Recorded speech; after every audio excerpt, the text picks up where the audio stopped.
Okay, thank you so much and welcome to the first talk of this lovely Saturday.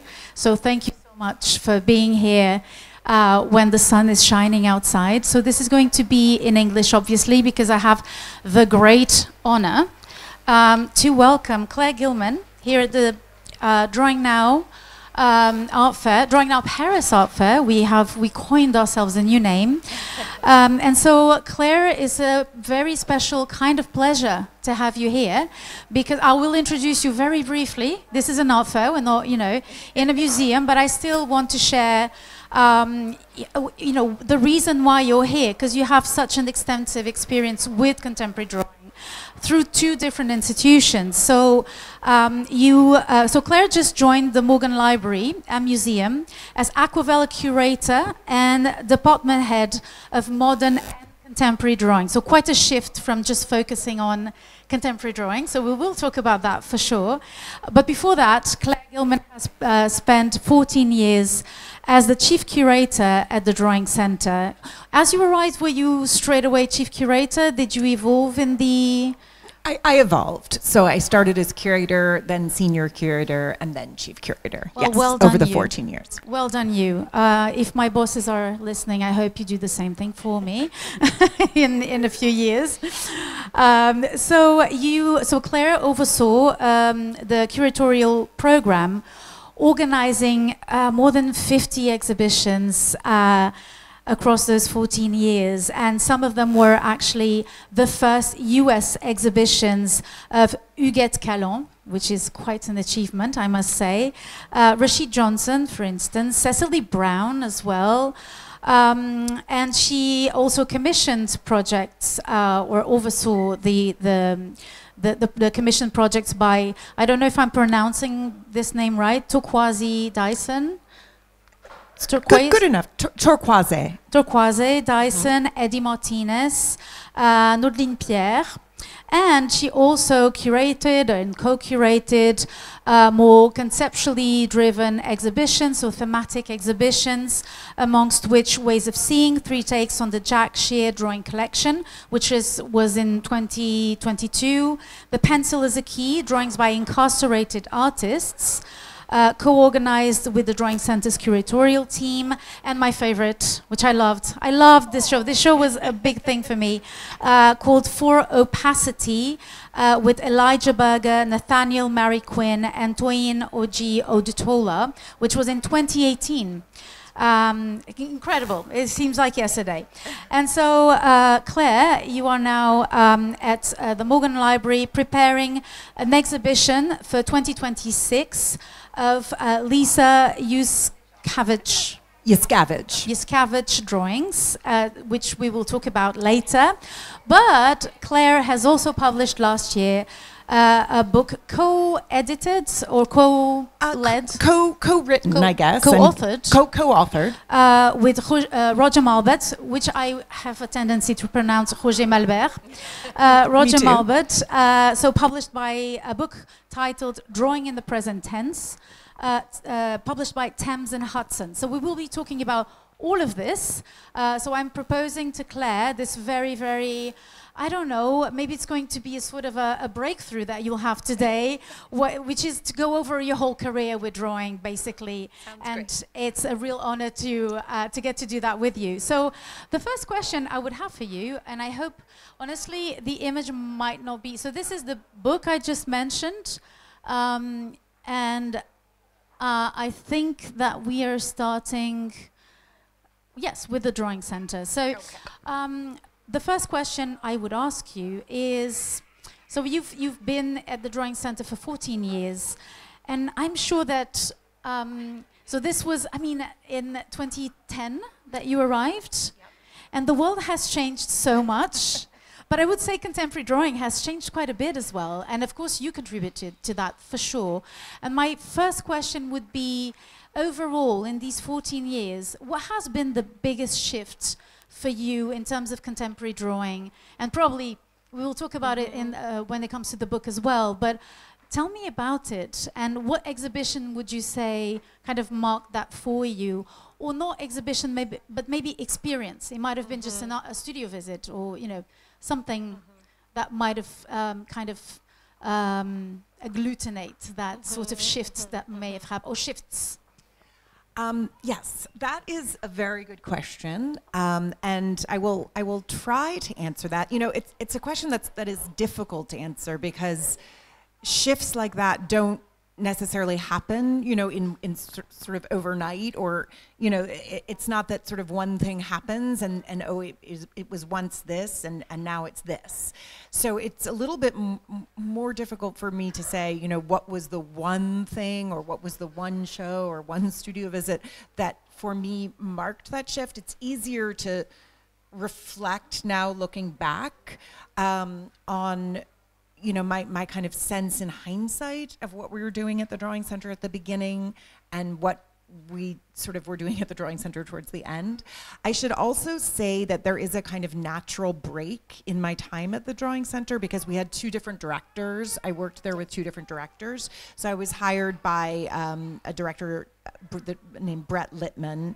He's a very good friend of Drawing Now. Yes, yeah. He's done a lot of things for Drawing Now and with Drawing Now. And so and actually it's almost a perfect split in a way because he was there for 8 years. I worked under him for 8 years, and then Laura Hopman came, and I worked with her for 6 years.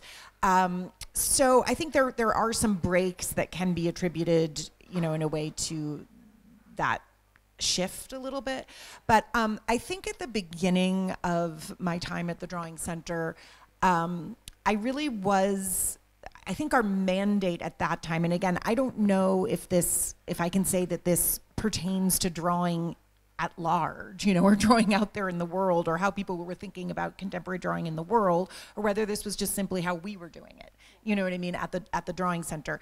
But I feel like under Brett, we were thinking a lot about drawing as a kind of the way in which it sort of infiltrated, or the way it was used and manipulated and mobilized in many different disciplines. And I think that really was, in some ways, our focus. So while we did, you know, I did do exhibitions that were of, you know, simply mainstream, you know, visual artists. I think I did Cecily Brown's show under Brett, but that again was sort of towards the end of my time there in a certain sense.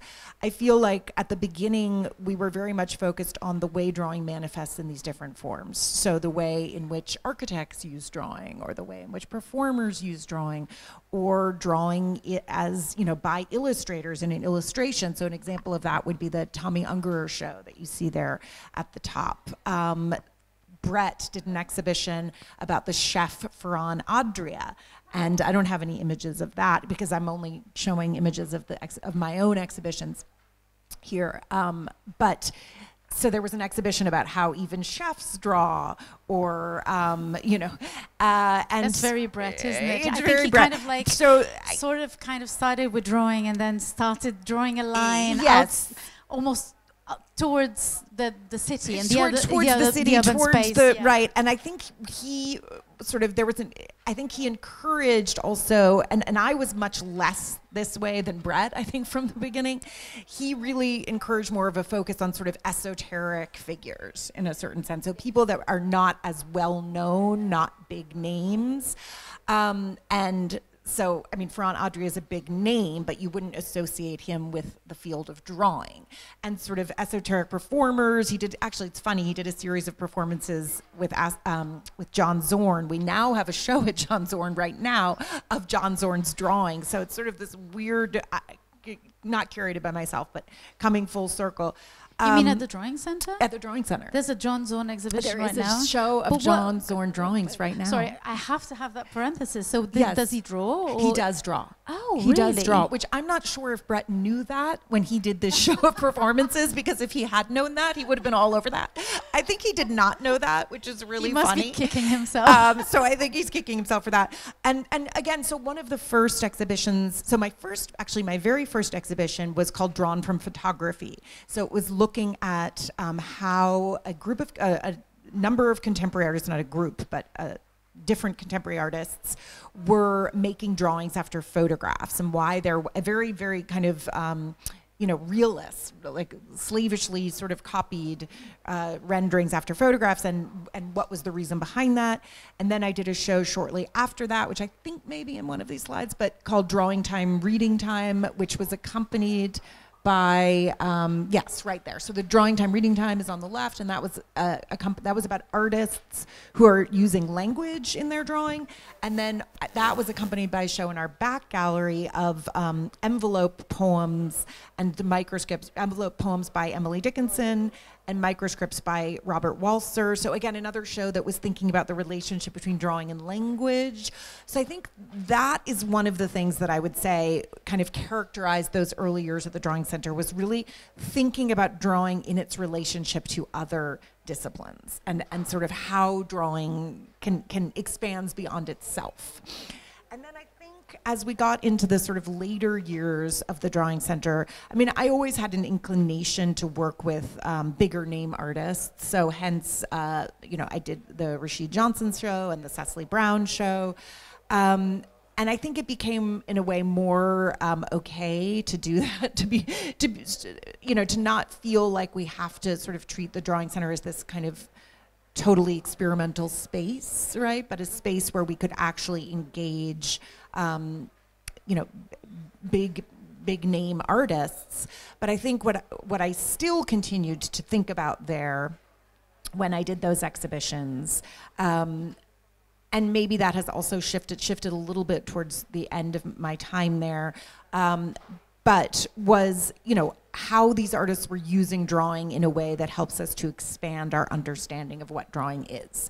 So I think it was always really important to me not just to do a show of, okay, a painter who makes great drawings and we're just showing the drawings. But those drawings are sort of not adding anything to our understanding of their painting, right? That was not interesting to me. I was always trying to think about someone for whom drawing kind of helps us to understand their painting practice better, or helps us to understand what it means to see better. And so that was the case with the Cecily Brown show, that it was, and those drawings had never been seen before, really. And yeah, because she's not really known as someone who makes drawings. So No. how did you get to that practice, or to that to the drawings, which I suppose were preparatory drawings? They're not preparatory drawings, Oh, which really? is actually what's really fascinating about her practice. So I came to her visit because she asked me to come do a studio visit. So it was, sometimes that happens that way. And actually with my show of Lisa Yaskavage that's going to be coming at the Morgan, it also sort of came about that way. And in that case, it was the gallery called me up and said, Lisa has all these drawings out. Would you want to come see them? And I said, yes, of course. So when Cecily Brown contacted you, she said, I have all you these thought, drawings. Why? Yes. Yeah, well, she said, I have all these drawings and I've never shown them and I feel kind of ready to show them. Do you want to come see them again? With no expectation. I had no expectation that I was going to do a show when I said, yes, I'll come see them. I do these kinds of things all the time. Most of the time, they don't turn into a show. But I think there were hundreds and hundreds of drawings in her studio.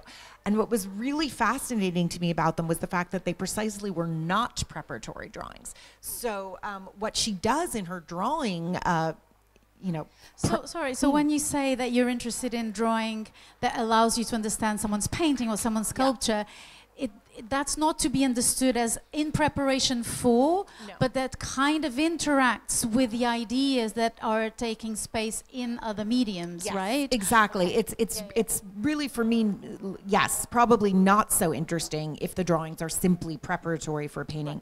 But in this case, what Cecily does is she actually copies images from all different kinds of books, from all different kinds of source material, over and over. So this would be an example of where she copied this, and actually this is pretty fun because this image is at the Morgan Library. The Jakob Hofnagel is from the Morgan Library, and that drawing above, which was in my show, was bought by the Morgan. So now is in the collection of the Morgan, but was not there when I did the show. So it was bought out of my show by someone else. So that was kind of a fun thing. But in any case, so she makes many, many, many drawings after all different kinds of source material, and then she draws and redraws them and draws them again and focuses on different sort of a corner of a drawing or a painting, and all different kinds of source material. I mean, she draws after, you know, visual art, high art, but also from sort of record album covers and all different kinds of things. And for her, she sees it as really teaching herself how to see the world, that this is a very, very important part of her learning, in a way, what it means to kind of depict the world, and becoming comfortable with the images that she then renders. Now, some of the time, fragments of these images do appear in her paintings, but it's almost like a kind of muscle memory thing. Like she's now learned them so well that they can appear in those paintings, but by no means is sort of one drawing a study for one of her paintings. And her paintings are never so overt like that either, right? Her paintings tend to be a sort of interchange, you know, they're not entirely abstract, but they have kind of moments of figuration. There's sorts of excavations of images that she looks a lot at. Yes, so they're little moments that come out of the drawings. So I thought that was a really fascinating way to think about drawing. You know, what is it that drawing can do for us in a way that painting doesn't do? And then another example of that would be, or a sort of different kind of show, but along these lines, would be the Rashid Johnson show, which was, you know, Rashid, when I asked him to do something at the Drawing Center, he had actually never worked in drawing. I think drawing was the one medium that he had not worked in. He worked in everything else: painting, sculpture, film, photography, installation, but never drawing. But I had seen that his interest in mark making, I felt, was something that carried across all of his work. And so I thought it would be a really interesting thing to ask him to do something at the Drawing Center, and to have an opportunity, you know, to think about drawing and to see what would come out of it. Now, what ended up coming out of it were these black wax and soap on tile pieces that were the beginning of this series called The Anxious Men, which he then worked with for another, 7 years or so after they debuted at the Drawing Center. What's funny is that I would not consider them to be drawings, but because they were at the Drawing Center, they were called drawings. That was always funny. You know, when the show was reviewed, they said, "and his drawings," and I was thinking, well, they're not really drawings, but they are about drawing, certainly. And I think what's interesting is asking him to think about drawing caused him to produce the first overtly figurative works he had ever made. Until that point, he had never made, I mean, he sort of had incorporated objects into his work, but he had never sort of practiced figuration in a certain way. And so that was kind of, I guess, what thinking about drawing led to for him. It was also these were kind of the smallest scale works that he had made. Since then, he actually has made straightforward drawing. So works on paper. So doing this show then led him to continue thinking about drawing. So anyway, that I've gone off on many tangents. So I don't know if that answered your question about how we've changed. But the shifts. Well, now you kind of sparked another train of thought, which is talking about curating in terms of drawing, in terms of a medium. And I'm fascinated by what you're saying, which is that you reached out to an artist who did not do drawing, and then you show the work of an artist whose drawing is not really known per se. So what propelled you to reach out to someone whose practice did not include drawing? How bold, how audacious to do such a thing? And how did why did you do that? Why Rashid Johnson? And how did Johnson react to that? Was he interested? Was he surprised? I'm really interested in that process, because sometimes, well, we're noticing here more and more. So this is our 18th edition. We talked about Frac Picardie together when we were, before we started the talk.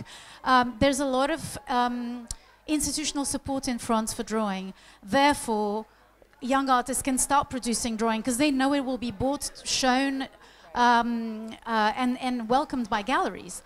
So that means that, you know, there's a sort of an easiness with the medium in certain spaces, but not in others. So do you feel that there's something about knowing that someone is going to look at your work in a certain way that stimulates it? And to what extent can it, this is really like a colleague so kind of much to question. unpack here. Yeah, there's a kind of a colleague. To what extent can a curator do that? You know, that's kind of my question. Well, there's so many interesting things to respond to in that question. I don't know if I'll get to all of them, but I'll start with so how I invited Rashid. So I didn't just go to him out of the blue, right? I didn't just sort of say, oh, will you do show the drawing? It came about because I was a big fan of Rashid's work, and so I did a studio visit with him.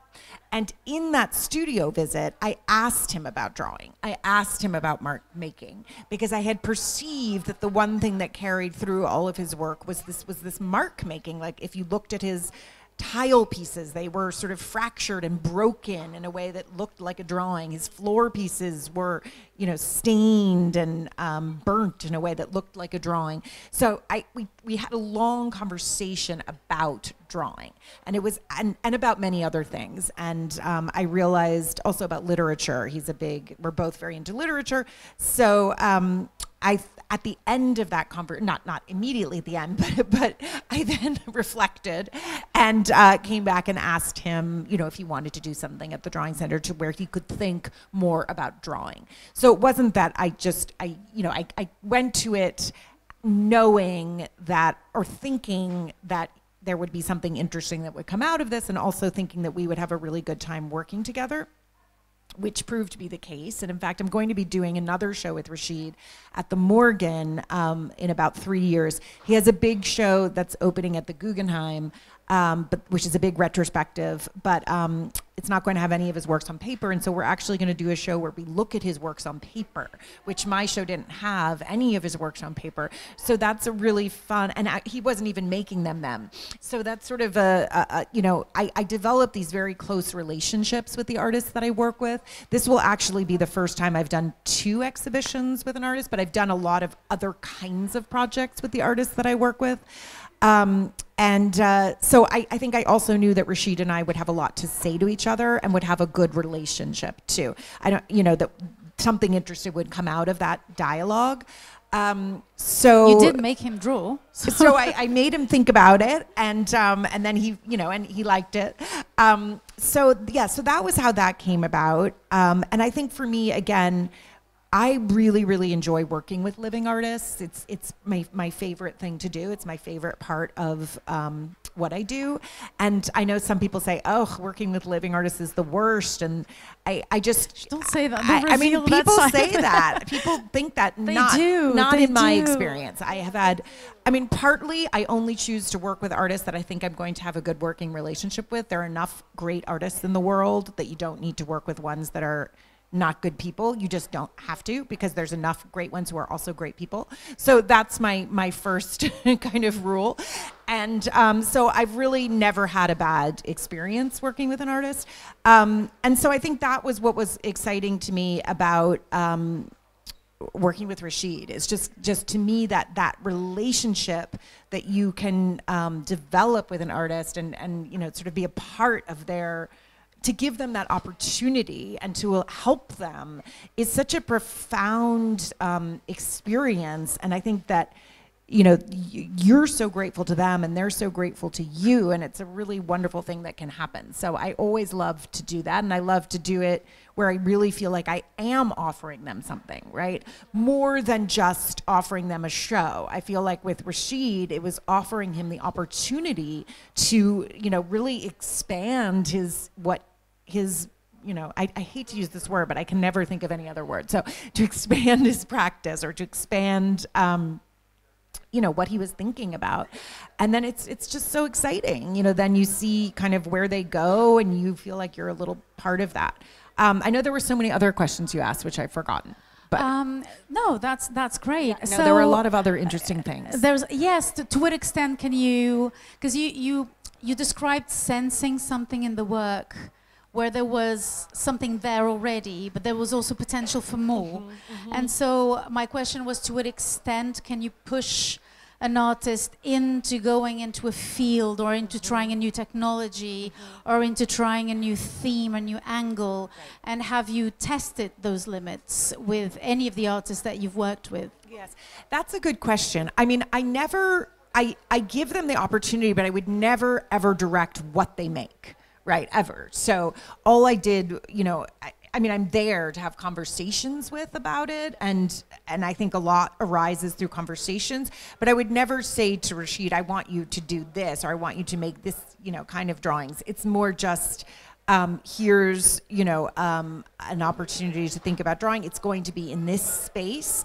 It was very important to me that it be in our back gallery because it's a small space, and Rashid has had a lot of opportunity to work in large spaces because he showed at Hauser and Wirth Gallery, and so he was constantly having to make gallery shows that were huge, and I really wanted to give him the opportunity to work small, so that was part of it. You know, if you have a small space and you don't have to worry about making a ton of material to fill a big space, there's a freedom there.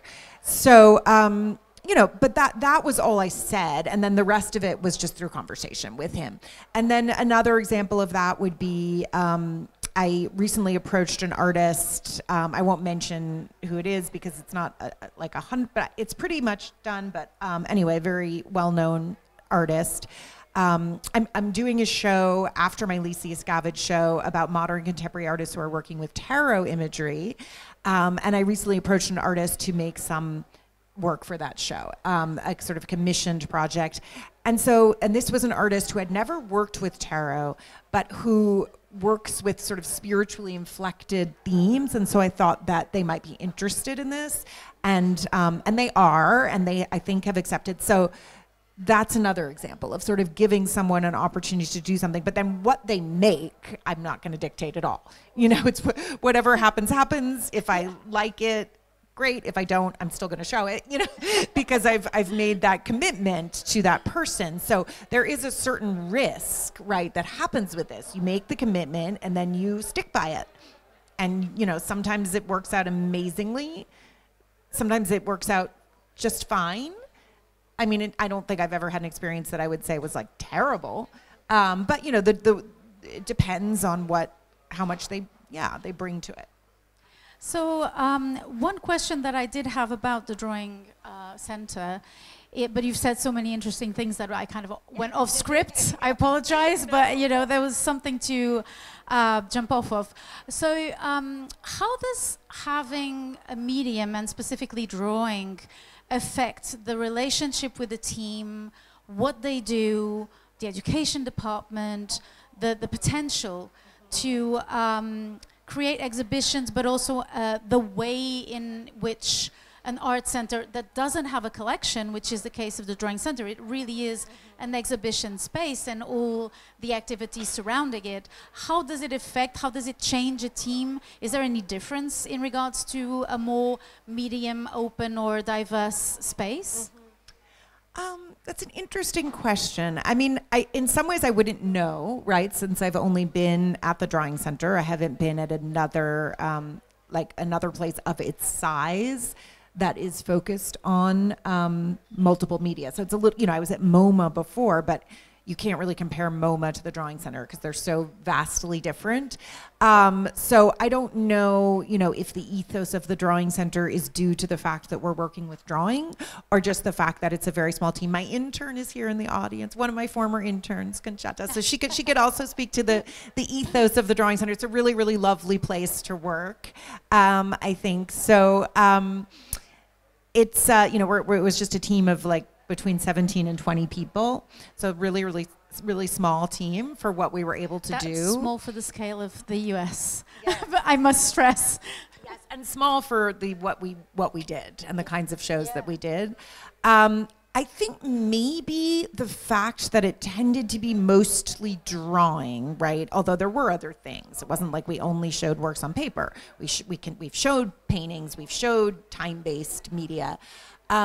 probably there's a kind of a little bit of an alleviating of certain stressors, right, that come with having to produce large scale, complicated installations.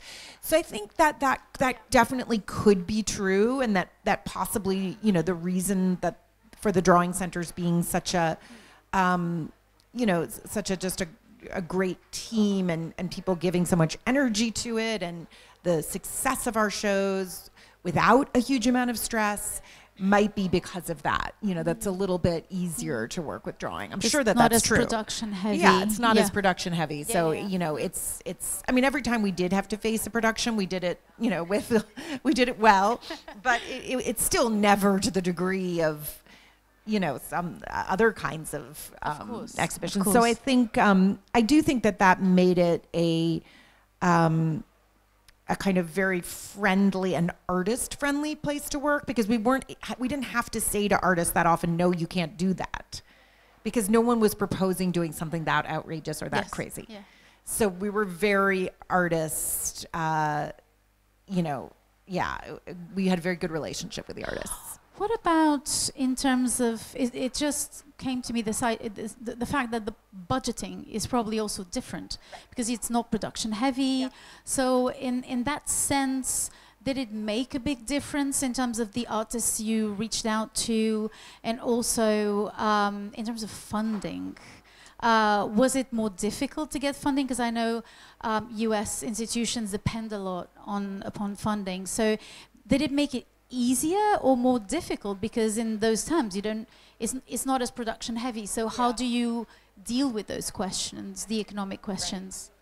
I think, well, it definitely, I never based you know, any artist I worked with, I never have, and I don't think I ever will, base the decision about the artist I'm working with on what I perceive the funding possibilities to be. In terms of fundraising, I might not work with a certain artist if I knew that the thing that they were going to produce was just way too expensive for us to, you know, if I knew that that's the type of, you know, or I would put it this way, the shows that I would do at the Drawing Center, when they were not single artist shows, I would have to think very strategically about where the loans were coming from.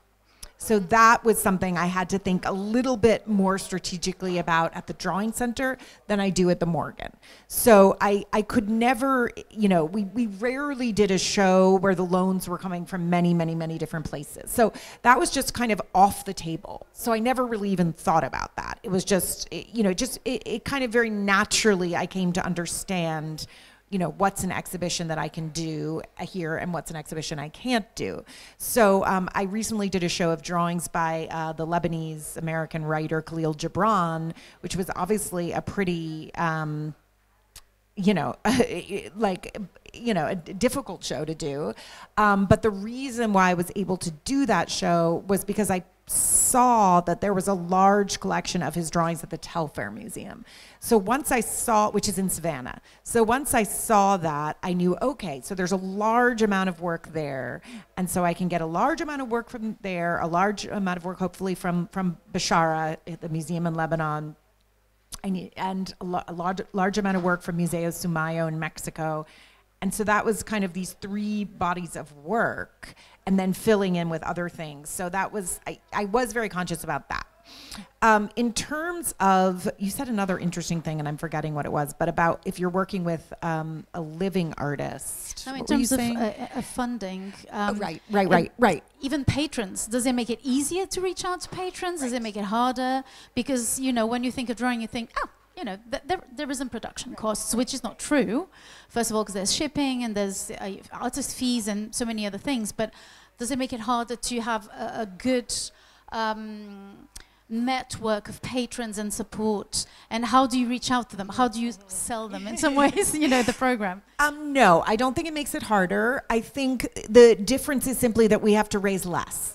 Do you know what I mean? So it all sort of evens out. Like, we have to raise less, so we're not asking for as much from them. So I think it's all, you know, it's all very kind of, I think, clear. You know what I mean? People understand. We ask for a reasonable. We present a budget, which is going to be a lot less than a budget for a production-heavy show. So maybe it makes it easier. I think it might make it easier. I think the reason, you can also chip away at that budget by asking for a lot of people for not that much money. So that is actually very helpful. If you get $5,000 to $10,000 from 10 people, you've kind of raised the budget for one of your shows. So it's actually not that, it actually is in some ways easier, I think. You don't have to get sort of one person that needs to come in at 100,000 and then another person that, can really ask a lot of, people who, don't have necessarily an enormous capacity can still contribute. So I think, and I think it's just like, you go, obviously it's different with every exhibition. If you're working with a living artist, then it's in some ways quite a bit easier to raise money because you go to the supporters of that artist. They usually are very happy to give something. If you're working with a deceased artist, then it's a lot more grants and foundations or people who might have a particular interest in that artist. If they're, say, Lebanese, when I was doing the Khalil Gibran show, it's almost in a way harder, I think, to raise money for non-living artists. So shifting to the Morgan, I had so many other questions about thematic exhibitions, but what is the big difference for you and what attracted you in this idea of suddenly going, extending your period, the period you work on, which to modern and not focusing only on contemporary, and also this shift towards having not only a space but also a collection? Are you involved in acquisitions as well? How does it work? What excites you about it? What do you miss about the Drawing Center? And what perspectives are you really looking forward to at the Morgan? So, and also maybe perhaps, sorry, I apologize. Maybe because we're in Europe, could you just say very quickly what the Morgan, because we hear Morgan Library and we think, what are we talking about here? But it's a very specific collection. It's actually the Morgan Library and Museum is the full title. And it is a public institution that began as the private library of Pierpont Morgan, who is the big American financier, I guess, financier? No idea. Financier, I think that's out. So he basically, he died in 1913. So we're talking about sort of like the end of the 1800s, early 1900s was when he was building his collection. And then when he died, his son, Jack Morgan, turned it into a public institution in around 1920. And the sort of continuing threads, I'll just mention because this is very important, and we have a big exhibition up about her right now, was his librarian was a woman named Belda Costa Green, who was the librarian when he was living and then became the first director of the institution and was the director until about 2 years before she died. She was actually a black woman who passed as white her whole life, and it was not discovered that she was black until the 1990s. It's a really fascinating story. There was a book called it's a very, very, very fictionalized book. Is it Passing? No, book Passing? No. That's which is a wonderful novel by Nella Larson, but this is called The Personal Librarian, and it's a fictionalized story of her life, and a lot of what it discusses in that book is not true, but it talks about how she was pregnant and had a miscarriage, complete fabrication, but a lot of it is true, and it talks about the objects that she brought into the museum, and that actually is true. So she was responsible for many of the amazing objects that came into the museum. And not only the fact that she was black, but just the fact that she was a woman. She was one of 2 women that were in these auction houses at that time, on the floor, bidding on and buying objects for the museum. So Morgan built up this collection with the help of Belda Costa Green and focused a lot on printed books and manuscripts, printed books from I think, maybe all time periods. He was very interested in medieval and Renaissance manuscripts. We have like 3 or 4 Gutenberg Bibles.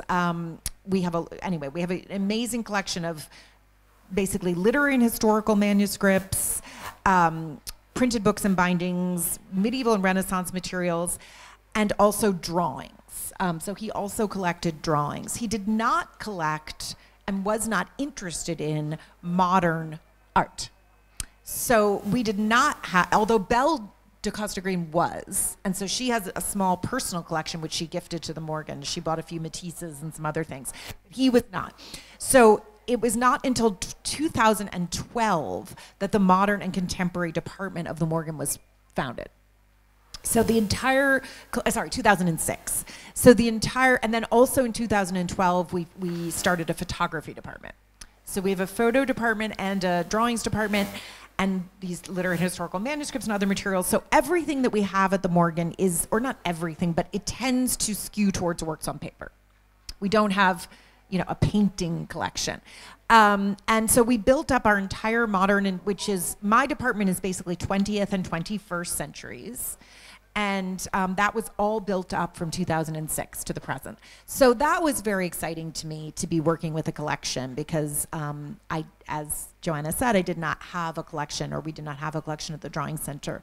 And so I am very, very involved in acquisitions. And my department is very small. It's really just 2.5 people in my department with fellows and interns that come in, and they provide very important support. So we are, busy acquiring things to the extent of our ability. We don't have an enormous acquisition budget. We also rely a lot on gifts or, other donors who will help us to make acquisitions. But I think another reason why I was interested in the Morgan was that although you're right, I did tend to focus on contemporary shows, I had been getting much more interested in sort of the relationship between history and the contemporary moment towards the end of my time at the Drawing Center. I think also speaking of shifts. So if you want to go to that slide with the Gilman show, for instance. So keep going. I think it's on here. Keep going. One more. Keep going. Should be on. There it is. So as you can, obviously, Gilman is not a living or contemporary artist. He died in 1931. But I was very interested in that show. I actually, as Joanna mentioned, I'd done a show of a Lebanese artist named Uget Kaland. And when I was in Beirut, I came across a book that had these drawings by Gilman, which I didn't realize. I didn't really know that much about Gilman. I'd never read a full book of his or anything. I just knew who he was, and I thought it was so fascinating that he was an artist, and so I started doing some research, and that's how this exhibition came about. But when I did that show, it was really important to me to think about, not to leave Gilman just sort of sitting there in the past, but to show, how could he be relevant for the future. So at the same time as I did that show, I invited the artist Naudeline Pierre, who you mentioned, to do an installation in our back gallery. So actually the 2 slides on the lower right they look similar, but yeah, those are Naudeline's show. And then the other 3 slides are the Gilman show. The one so the 3 at the bottom. No, the one just on the left, 2? just those 2. Oh, so that's actually the wall Gilman. on the left, although it looks black, is a dark purple, and Naudeline's walls are black. Right. So there is a difference in color there, but it's hard to see in the slides.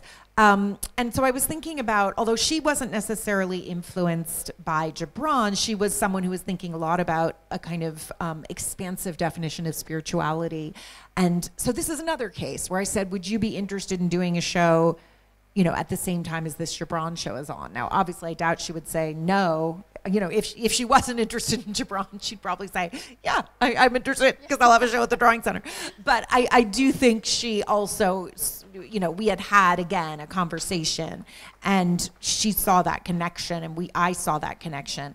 And so I realized that coming to the Morgan, there would be a very natural relationship between the contemporary moment and the past that would come about just by virtue of being there, and not something that I would have to kind of fabricate in the way that I had to do it at the Drawing Center. So for me, it made a lot of sense. I mentioned before, I'm also very interested in literature, so being in a place where there's, these amazing books and literary manuscripts felt very exciting to me, and having the opportunity to maybe invite artists to work with that material. So it felt, it was hard to leave because I'd been there for 14 years, but it felt like a very natural step. And then I actually I think the thing I miss most about the Drawing Center are just my colleagues at the Drawing Center, to be honest with you. I don't feel like there was anything that I kind of did at the Drawing Center that I'm not doing at the Morgan. I feel fully like excited by the shows that I'm doing, but I just miss, and not that I don't also very much like my colleagues at the Morgan, but you went from 22 people to 2.5 people. Yeah, it's a different right. Well, I went from 20 people to 120, 140 people. The Morgan is still very small. It's really small in the grand scheme of museums. It's only like that's a big high school class. You kind of know everyone. But yeah, I miss the close atmosphere, the tight, the community that we had at the Drawing Center, and just the individual people that I worked with. So let's skip to the book. We went over time, yes. I think, because you were saying such fascinating things that I had to dig it a bit more. So the book is so going back to the image of the book. So it's drawing in the present tense, and the idea, which is quite original, I guess, because we usually you want to historicize drawing and you want to make sure that we get it. But you decided with Roger to basically look at artists since 2017, so really very focused on contemporary. And then you devised chapters, which are also quite intriguing. So you have repetition and rehearsal, place, space plus time, abstracting the figure, figuring abstraction, body and should, nature, artifice plus allegory, the cut, regarding the real and drawing plus survival. So there's a very broad, but also very specific and intriguing chapters. Maybe you want to say something about the way you organized the book, and I can read a statement by Roger, who wrote something. He couldn't make it here, so maybe I can read a bit of his statement. Yes, I'll leave some time for sure to read Roger's statement. So it was a really wonderful project. Roger actually had worked with Thames and Hudson before, and they asked him to do a book on contemporary drawing, and he felt that he didn't know enough about contemporary drawing to do it on his own. So we didn't know each other actually at all. He just reached out to me out of the blue and asked me if I wanted to do this book with him because he had been following our program and my shows. And so I said, yes, I'd love to do it with you. Actually worked out kind of well because the bulk of the work was, or COVID sort of helped us a little bit. Yeah. It gave us some time to get this book done. So it maybe wouldn't have been out yet if that hadn't happened. But so it kind of came about organically. I think we knew that they wanted us to have about 70 artists or something like that, which I think was how many we ended up with. And so there was a sort of a rough framework that we would have these certain number of chapters and little statements about each of the artists.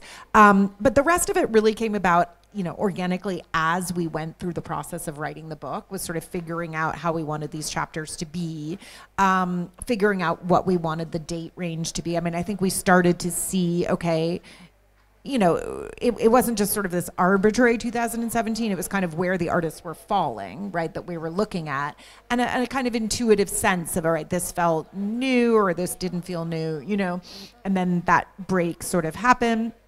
We did decide early on to focus just on drawings on paper, because if we'd expanded it beyond that, it just would have been unwieldy. We were really trying to think, how to keep this tight and controlled. And it just felt like, and neither of us really knows that much about digital drawing. It's just not a sort of specialty of either of ours. So it felt like that was an easy thing just to put to the side, really focus just on works on paper.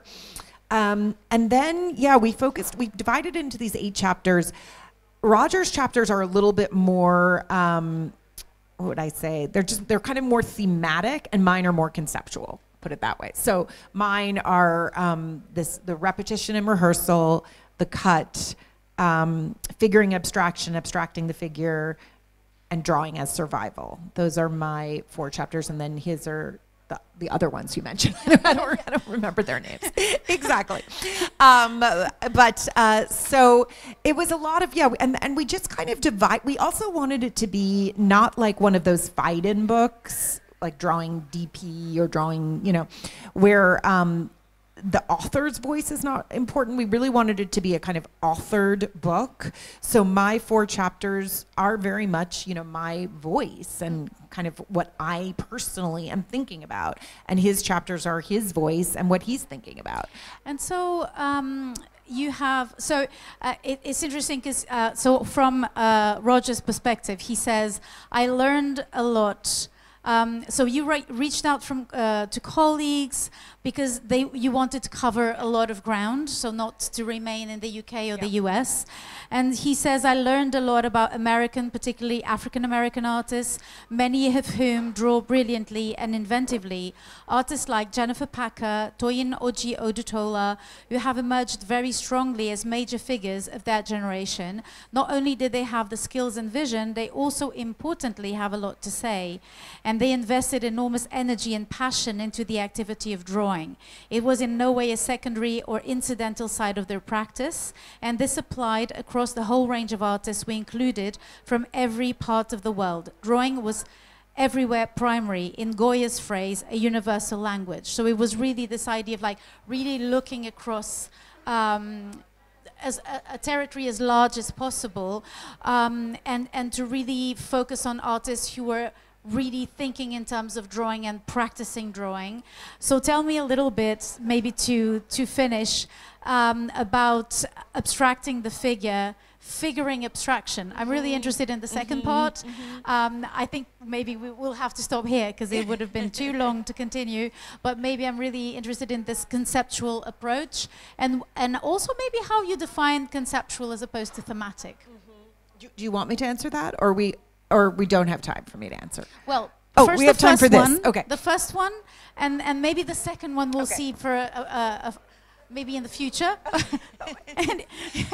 or if you can do it briefly. Right. So wait, the first one was the chapter, figuring abstraction, abstracting the figure, or which I don't even remember which one came first. So abstracting the figure, figuring abstraction. Figuring abstraction. Okay. Yeah. So the reason why I think abstracting, if it was only abstracting the figure, it would imply that you are beginning with the figure and then you are modifying it somehow, right? Or rendering it abstract somehow.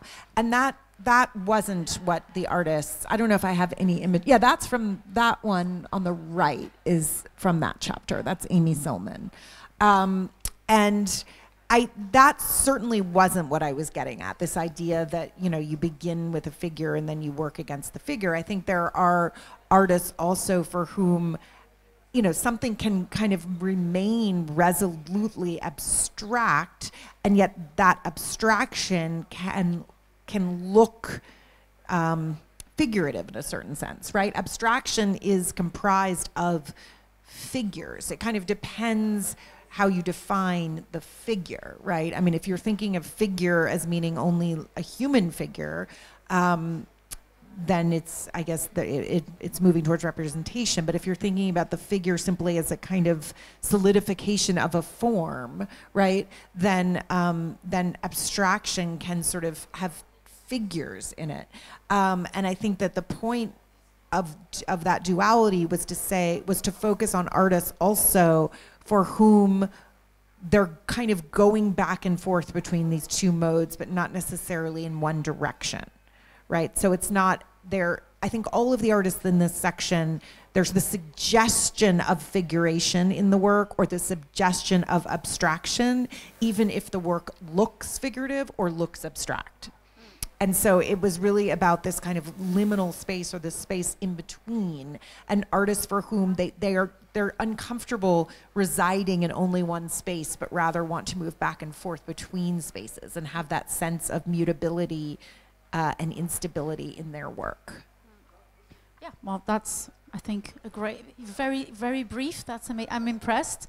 What was the other question? So the other question is, what's the difference between thematic and conceptual approach? Because there's clearly a frontier between your methodology and Roger's. Well, I think what I just presented was kind of more of a conceptual idea, right? So I was interested in thinking about that concept of what it means to move back and forth between figuration and abstraction. So that's kind of a conceptual idea, as opposed to a thematic where someone is interested in exploring drawings that are dealing with history, right? That would be more of a thematic. I think there is a history chapter in there or something. Yeah, and there's also nature, artifice, and allegory. So I guess so that would are be works that are theme. dealing with the kind of tension between nature and artifice. That would maybe be more thematic, but dealing with thinking about how artists are approaching the concept of figuration, that would be more conceptual. Right.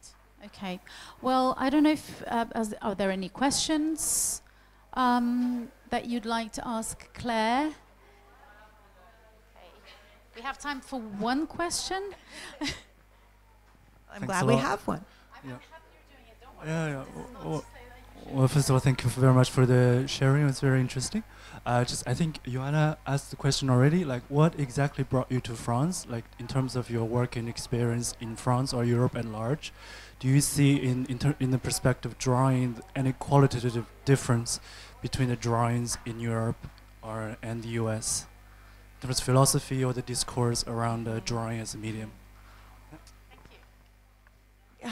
I mean, it's a really good question, and I almost don't want to answer it because I feel like I might not know enough to answer it. Do you know what I mean?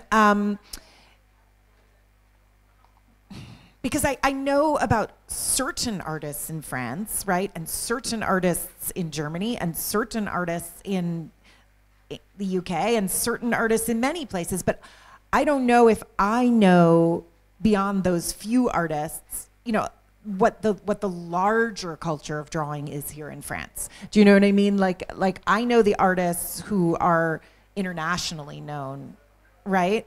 And when you become internationally known, you are part of, almost in a way, a non-culture, right? You're part of the global culture now, and you're dealing with concerns that are connected to all of these artists.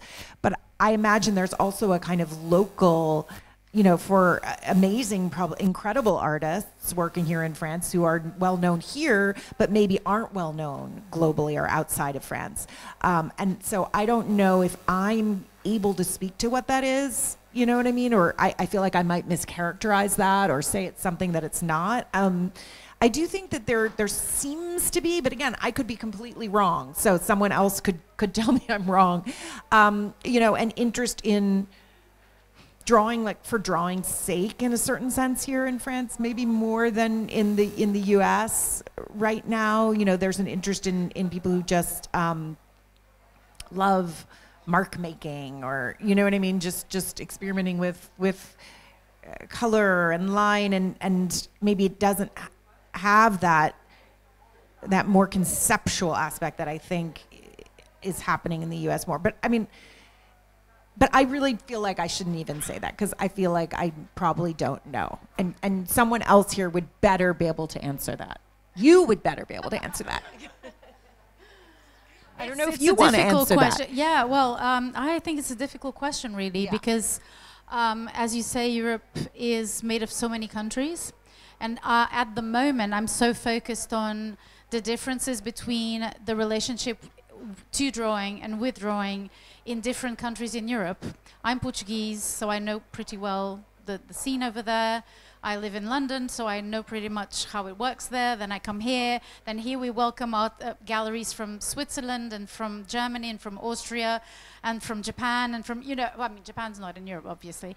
But I think that drawing is, the conclusion I come to is that drawing pretty much still needs an institutional kind of support and a network to exist, because not everyone can see drawing beyond the idea either of the project or the pleasure of exploring oneself, the material, without going into a more conceptual framework. So I think we definitely need that, because I see so many differences from country to country. And I see that in France, there's a very particular kind of structure that allows for a lot of young artists to very calmly and peacefully draw monumentally, for example, and know that it's going to be shown and it's going to be appreciated. Whereas if in other countries, say in Italy, for example, that might not be the case, and very quickly a gallerist will tell you, maybe you should do this on canvas. However, countries such as yours and where I live in the UK, the market, the weight of the market is so strong, and I think you cannot avoid that question, that you also hear that. You also hear, oh, great, love what you're doing, but if you're not Kentridge, or even Julie Meritou, you know, goes into canvas at some point, you know, there's this really big historic weight of the canvas, of the painting, of a very traditional kind of image, particularly now when the world has become far more conservative and the market has become far more speculative. So that affects drawing. But to be honest with you, I think we're much better off than video practices or installation, or, you know, I don't know, what do you think of that? No, I think that's very true. I mean, again, I'm freestyling here, I think, but what I think, again, I don't know if there's a market, or if there are many artists in France who spend the majority, for whom the majority of the work is drawing, or who draw exclusively. Maybe that is the case. I think in the US, you're right. At some point, people are going to move to canvas, but that doesn't mean they aren't still drawing. Yes. So, you know, it's not, I don't necessarily think that move to canvas is a detriment to their drawing practice. It certainly doesn't have to be. So many artists that I know draw and they paint, but they still continue to draw, because there is such an interchange between those two media. So I do think you're right that it's harder for an artist to exclusively draw.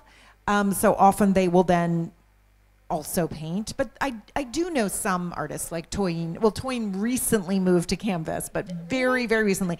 Her work that was at the Venice Biennale was on canvas, but I don't think that was because the market was dictating that she do it. I think that was more, I want to see if I can do it, which is also something that often artists will say. You know, I've been making drawing for so long, I want to see if I can do this other thing. And you have Pamela Fatsimo Sundstrom as well, who just did she's a Canadian, and she lives in the Netherlands, but she works with Lelong in New York, and she just did this huge installation at the Barbican where she found a way. I think artists need to be very clever as well, and they are.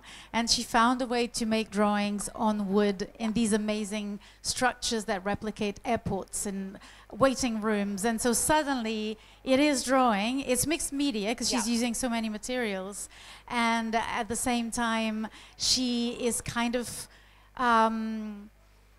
finding another substratum for her images. And she's also growing as an artist with that. And I think it was your point. I think reducing this passage to canvas can be, it can be misunderstood, because you can find so many ways. Right. I mean, we have a drawing by Cy Twombly. I mean, Pollock, what is it? Yes. You know, I'm told that we're going over time. So thank you so much, Claire. This was such a pleasure. Thank you for your question. Thank you all. And thank you for being here. Yeah. It was so great.